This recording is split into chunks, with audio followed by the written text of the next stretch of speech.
I want to go ahead and jump into a subject here that we've got a few photographs on that it's what I'm working on right now. It's one of my current projects. I've been working with cowboys since 1985.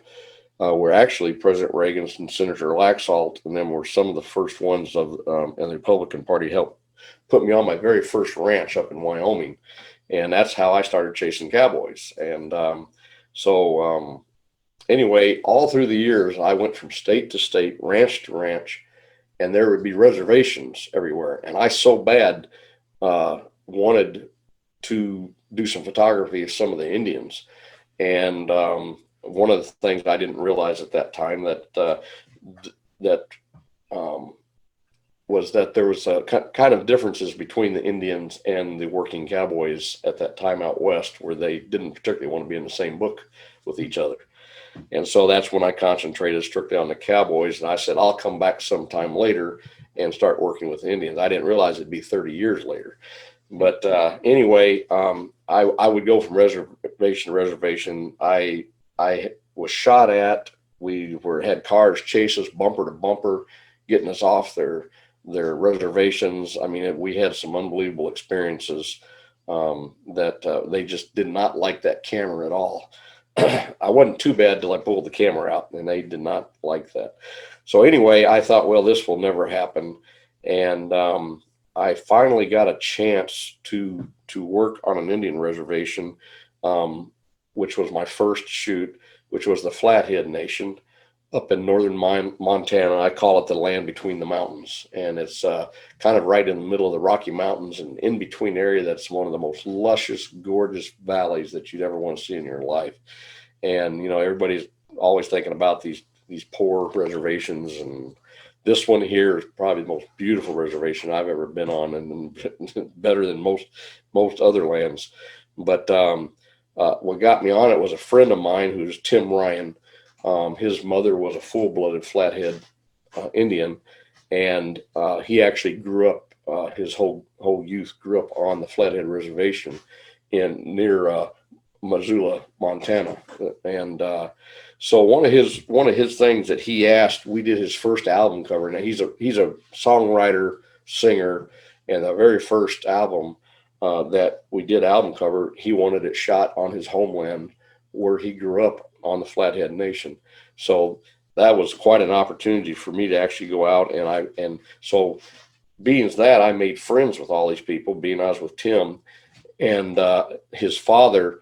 I took a real interest in him. He's one of the nicest guys I ever met, and I gave him one of my cowboy books at that time. So I signed it all to him, a real long signing that I did to him.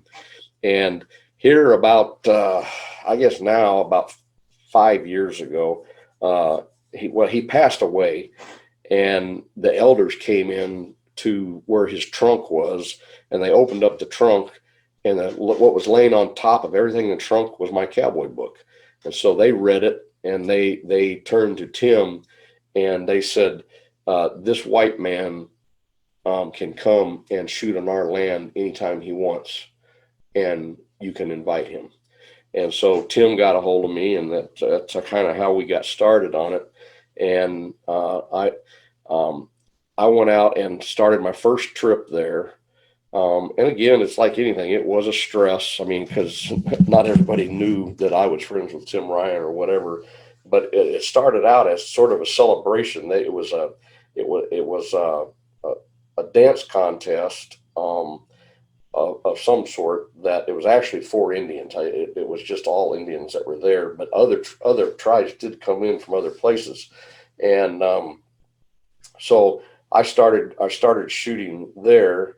And I first had to meet with the elders. That, of course, with almost every tribe, every nation you go on, the first thing you do is you have to meet with the elders, because you're not going to get anywhere if you don't do that.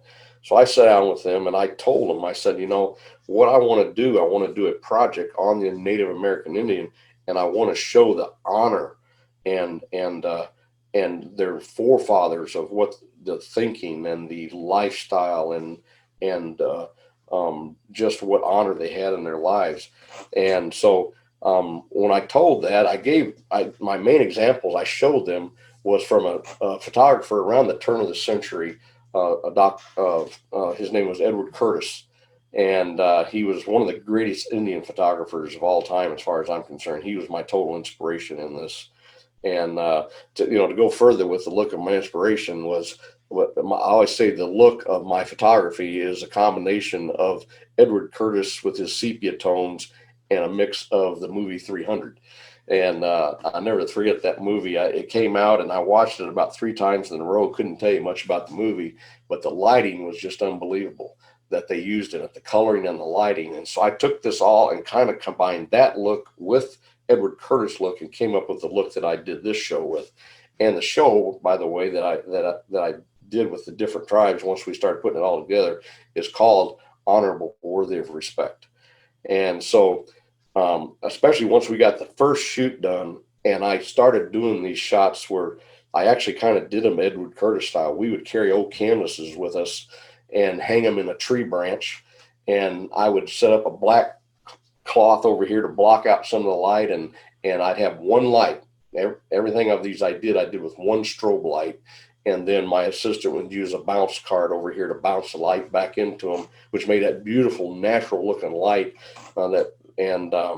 so I kept it simple, but that's how we could just hang the canvases anywhere, inside, outside, whatever. And so we came up with that look. And then when the other Indian tribes, like the Crow Nation and some of the different ones, started seeing what I did, they said, well, you're welcome to come to our reservation. And if you would carry that look through for us, because one of the things the elders told me was that they have the same problems with their youth coming along as they said, as you white people, of possibly kids that just don't care nothing about their heritage. They don't care about their forefathers' items. They don't care about the stories or their spiritual life or being or anything else that has to do with it. They don't have any, they're walking around with the baggy pants and just kind of the thug thing is very popular on the reservations.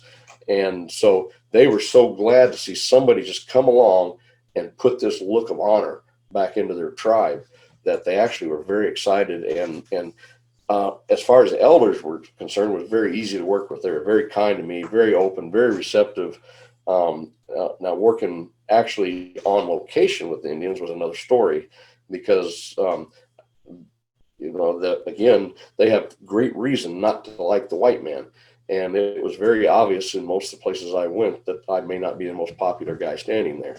But many were nice to me, and once they got to know me and knew what I was doing, I usually before I ever left any reservations, I had several guys that would either try to give me something or something. I mean, one of my greatest honors I remember was I was on the Crow Nation, and as I left, a gathering of elders came around me, and this one main guy came out, and he had this flag all folded up, and it ended up, I unfolded it, and it was the Crow Nation national flag with signatures and writing all on it.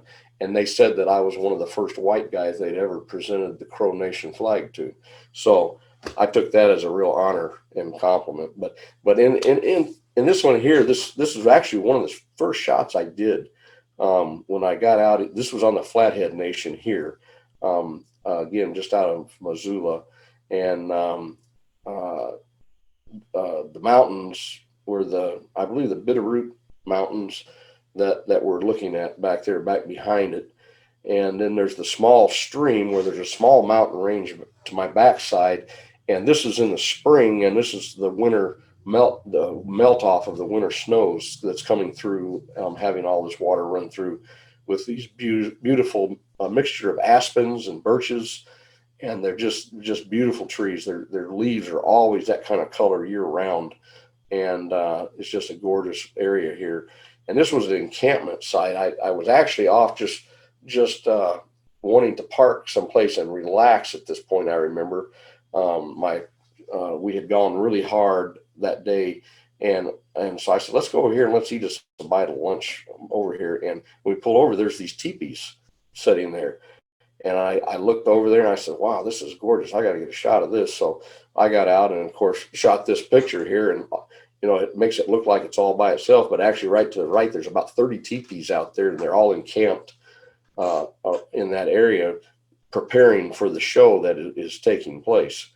And so it was just a beautiful area in the setting itself.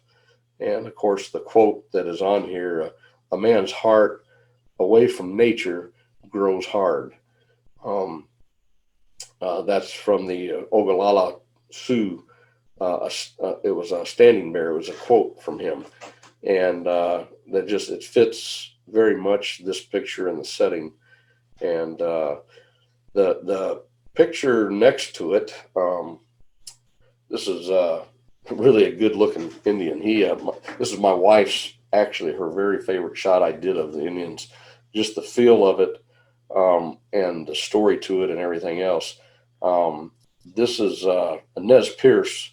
I went up and asked him about his hairdo that he had in it, and he had that famous kind of the up front, shorter. They got it cut short, and it's kind of flipped to the back and tied. And then they always do like the double feather thing. Sometimes they did that, sometimes they didn't. But they always had beadwork and braid. Where they tied that into a braid, they would always have hanging beadwork that would be coming down from it. And he told me that, well, this is the hairdo of the Nez Pierce. And I'm sure most people remember Chief Joseph. He was one of the most famous chiefs. Um, that he was a very intelligent man, and he was actually he tried so hard to work with the white man, and he delivered a lot of empty promises that he would come to his people and try to get them to accept, and then, as usual, the white man would break every one of them. And he died with a broken heart, because his people kind of turned their backs on him. Not turned their back, but they got to where they didn't trust him, and they felt like that. Well, one of the statements, they felt like he had gotten too whitenized, that the whites had gotten too involved, and he started wearing more normal clothes towards the end. He actually ended up living in Washington D.C. and had made a lot of speeches and did a lot for the Indians, working with the Bureau, trying to help the Indians out. But at this point, the Nez Pierce were up in northern Montana because they were chased over there. They came from a couple of the surrounding states, and Chief Joseph led them on a major campaign up to the border of Montana, and that's where they crossed, and many of them got into Canada at that point. And Chief Joseph could have and was with the crew that actually made it over into Canada, and he decided he could not leave, and it was about 1,000 of them that were left inside the state line of Montana, and the Union Army captured them there. And right there is actually where they made the reservation for the Nez Pierce, and so that's where it is. And they're a very dignified group of Indians, and so this picture just kind of captures that look and feel. And the framing, I got to mention that the company I'm with, that's one of the custom frames that they're all being hand done, and they're very tough to do. First of all, trying to find all that straight birch is not easy, because but they took this, they're all hand carved the way they're notched together, and it just sets these Indian shots off something fierce. It's a beautiful, and you can also find them on our website, but they're beautiful pieces, and they're in a number of different sizes. The last shot on here, of course, not that much to say here. This is in the Nez Pierce land area of northern Montana, the Blackfoot area.